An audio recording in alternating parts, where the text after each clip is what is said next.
Tidak ada nabi setelah Rasulullah Muhammad Sallallahu Alaihi Wasallam.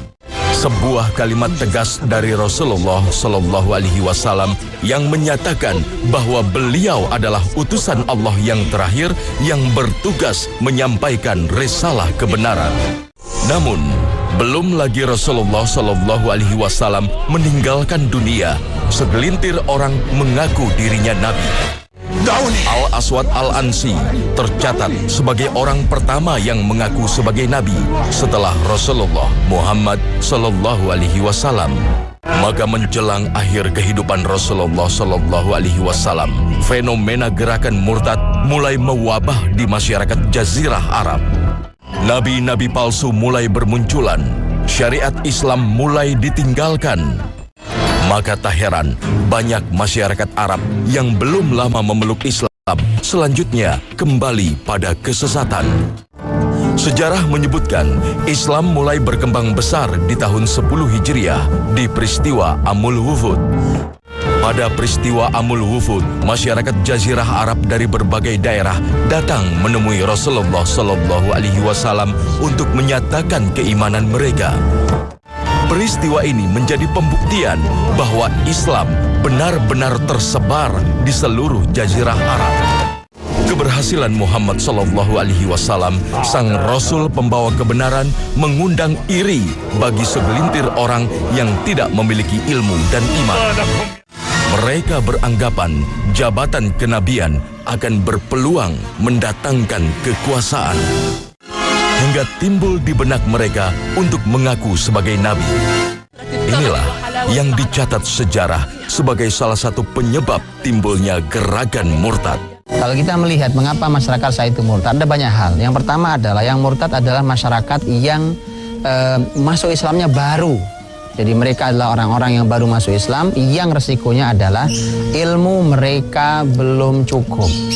Maka dari itu, kalau mereka yang muslim, bahkan yang muslim sejak lahir sekalipun, datang dari keluarga muslim, keturunan muslim, tetapi dia tidak segera berilmu dengan Islamnya, maka alangkah mudahnya dia murtad.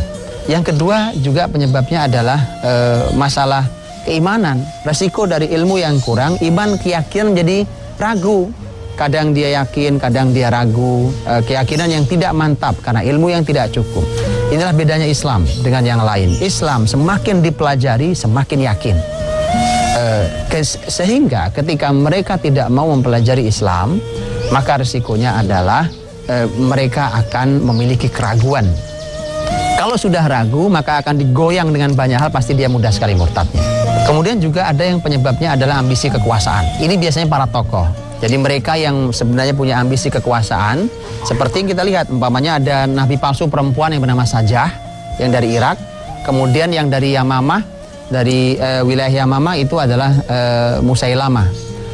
Sajah dan Musailamah itu targetnya sama sebenarnya, yaitu sama-sama ingin menguasai Jazirah Arab. Ini faktornya adalah kekuasaan, dan biasanya selalu nabi-nabi palsu itu faktornya adalah mereka ingin punya kekuasaan. Sama, mau Al-Aswad Al-Ansi yang ada di Yaman atau wilayah-wilayah lain, itu mereka ingin eksis di kepemimpinannya dengan cara menguasai masyarakatnya dengan cara tersebut.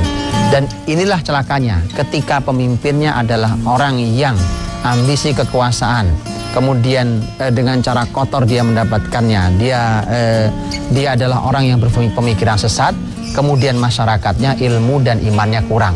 Maka ini adalah sebuah perpaduan yang merupakan musibah besar di sebuah masyarakat. Maka sepeninggal Rasulullah Sallallahu Alaihi Wasallam, gerakan murtad yang sudah bermunculan menjadi semakin merebak di Jazirah Arab. Sebagian masyarakat ada yang kembali pada tradisi menyembah berhala. Sebagian mereka ada yang masih mengaku sebagai muslim, namun hanya menjalankan syariat Islam yang sesuai keinginan hati mereka. Beberapa di antara mereka ada yang mengaku berbagi kenabian dengan Rasulullah Sallallahu Alaihi Wasallam, seperti halnya Musailamah. Mata Muhammad, Asy Musailamah. Sajah. Alaikum bil yamamah. ودفوا دفيف الحمامة ولتكن غزوة حرامة لا يلحقكم بعدها ملامة. يا معشر بني أسد. dan Tulaiha al-Asadi. لقد جاءني الوحي نزل علي كما نزل على محمد.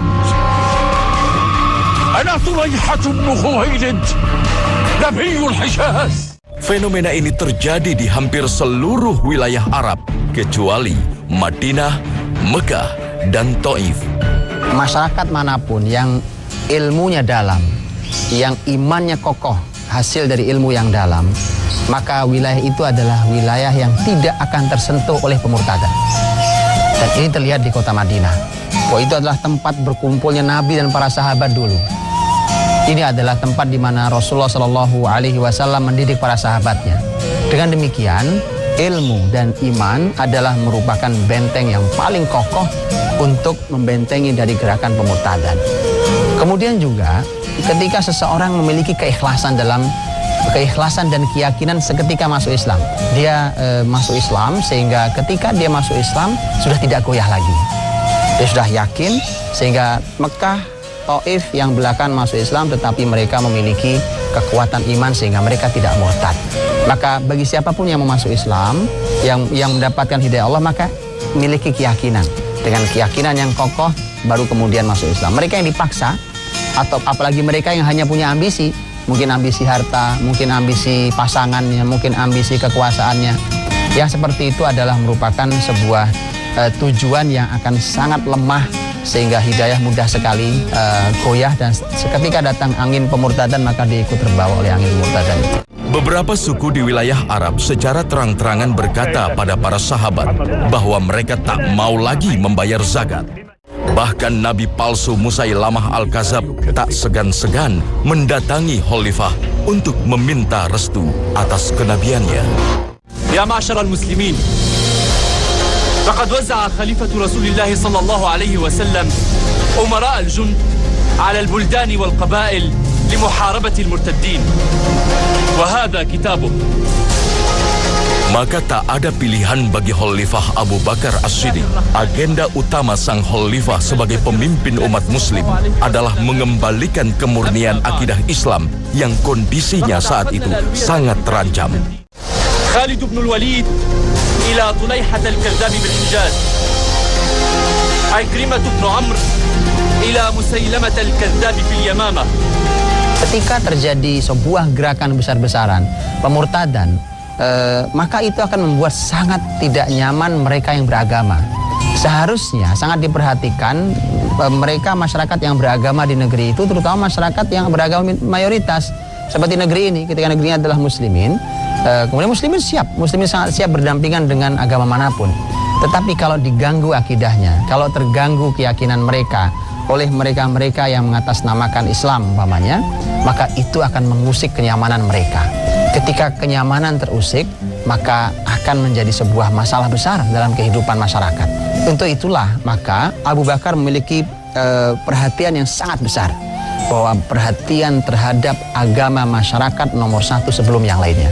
Labilnya agama di sebuah masyarakat maka akan menjadi labilnya semua hal. Perekonomian labil, perpolitikan labil. Maka dari itu kestabilan beragama itu menjadi hal yang sangat penting. Kemudian juga poin yang kedua yang sangat penting adalah bahwa Abu Bakar As-Siddiq itu ketika 2,5 tahun memimpin sampai beliau wafat, maka kalau tugas beliau kalaupun hanya menstabilkan negara dan mengembalikan Jazirah Arab pada hidayahnya, maka itu sudah sangat cukup untuk menjadi pondasi bagi khalifah berikutnya. Karena tidak mungkin Umar bin Khattab radhiyallahu anhu, pemimpin setelahnya, bisa membangun perekonomian seperti yang kita tahu, membangun kestabilan negara, pemerintahan yang kita tahu, kecuali ketika Abu Bakar As-Siddiq telah selesai menjalankan tugas utamanya sebagai seorang khalifah yang mampu menstabilkan, menenteramkan negara dengan agama masyarakat. Pasukan-pasukan muslim dikirim ke segala penjuru. Bukan perluasan wilayah Islam yang mereka lakukan, namun mereka mendatangi wilayah-wilayah muslim yang akidahnya telah membelot. Satu persatu, wilayah-wilayah yang terjangkiti penyimpangan akidah mulai dihadapi. Mereka yang tidak mau lagi kembali pada kebenaran terpaksa diperangi. Salah satu yang menjadi tugas terberat bagi muslimin adalah melawan pengikut Nabi palsu Musailamah Al-Kadzab. Pengikut Musailamah telah berkembang begitu besar, terutama setelah bergabungnya Naharul Rajal, seorang muslim yang membelot saat diutus Rasulullah Shallallahu Alaihi Wasallam menghadap Musailamah. Ini yang harus dihati-hati, pelajaran amat mahal buat kita. Aslinya saat itu, seorang Musailamah Al-Kadzab itu baru mampu mempengaruhi 10.000 orang yang menjadi pengikutnya. Tetapi begitu Naharul Rajal, orang yang dianggap oleh masyarakat bahwa dia bisa mengembalikan pemikiran Musailamah Al-Kadzab ini, begitu ternyata dia ikut sesat jalan, ternyata kekuatan menyesatkannya 4 kali lebih besar dibandingkan kekuatan menyesatkannya Musailamah sang nabi palsu. Karena 40.000 orang kemudian akhirnya menjadi pengikut Musailamah Al-Kadzab. Jadi 50.000 awal, ya awal pengikut Musailamah Al-Kadzab adalah 50.000 orang, yang 40.000-nya adalah sumbangan orang yang masih ragu. Maka dari itu, dari sini kita bisa juga mengambil sebuah pelajaran bahwa tokoh-tokoh yang sesat, yang kafir itu memang membahayakan akidah muslimin. Tetapi jauh juga ternyata jauh lebih membahayakan adalah mereka yang di dalam tubuh muslimin tetapi dia sebenarnya ragu dengan keislamannya, yang kalimatnya ditunggu oleh masyarakat menanti apapun kalimat dia kita akan ikuti, seperti Naharul Rajal. Ternyata dia punya kekuatan 4 kali lipat untuk membahayakan, menyesatkan akidah masyarakatnya. Untuk itulah maka baik pemikiran sesat ataupun keraguan karena ilmu yang tidak cukup, dua-duanya sama-sama membahayakan akidah umat ini. Tahun 12 Hijriah di wilayah Yamamah, 13.000 pasukan muslimin menghadapi 40.000 pengikut nabi palsu Musailamah. Di pertempuran Yamamah ini, peperangan berlangsung sengit hingga puncaknya Musailamah terbunuh. Ia benar-benar mengakhiri kesesatannya di ujung tombak. Rasulullah Shallallahu Alaihi Wasallam menyampaikan kepada kita hukuman yang sangat tegas tentang mereka yang murtad, hukumannya mati. Dalam sebuah hadis yang sahih, Nabi SAW mengatakan bahwa la yahillu damu mri'im muslim illa bi ihda thalath. Tidak halal darah seorang muslim kecuali 1 dari 3 hal. Artinya kalau ada terjadi 1 dari 3 hal ini, maka sudah halal darahnya. Yang pertama adalah thayyibuz zani, mereka yang sudah menikah tapi masih berzina, hukumannya hukuman mati, yaitu hukuman rajam. Yang kedua adalah nafsu bin nafs, jiwa dengan jiwa, yang membunuh dengan sengaja maka hukumannya adalah mati, karena menghilangkan nyawa dengan cara yang tidak halal. Dan yang ketiga adalah at-tariku lidinihi al-mufariqul jamaah, mereka yang meninggalkan agamanya, murtad.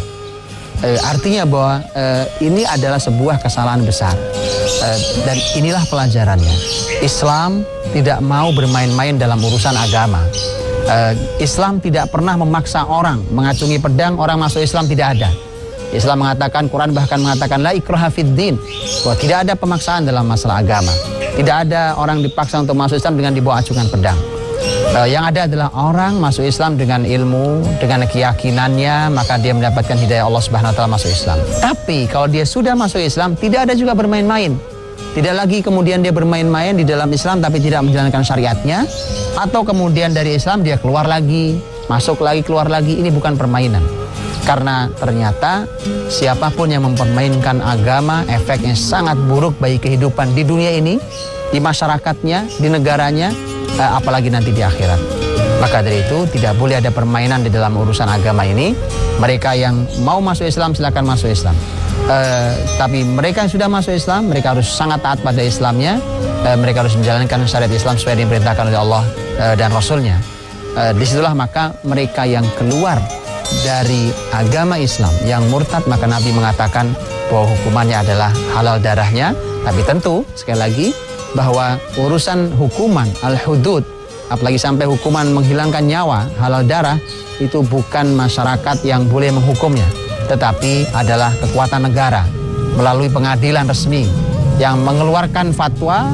Negara mengkaji, menganalisa, mengeluarkan fatwa bahwa dia benar-benar telah murtad, maka kemudian negara yang akan memberikan hukumannya, bukan setiap masyarakat. Karena kalau setiap diserahkan pada setiap masyarakat, maka akan kacau keadaan sebuah. Para pengikut Nabi palsu akhirnya kembali menyadari kebenaran ajaran Rasulullah Shallallahu Alaihi Wasallam.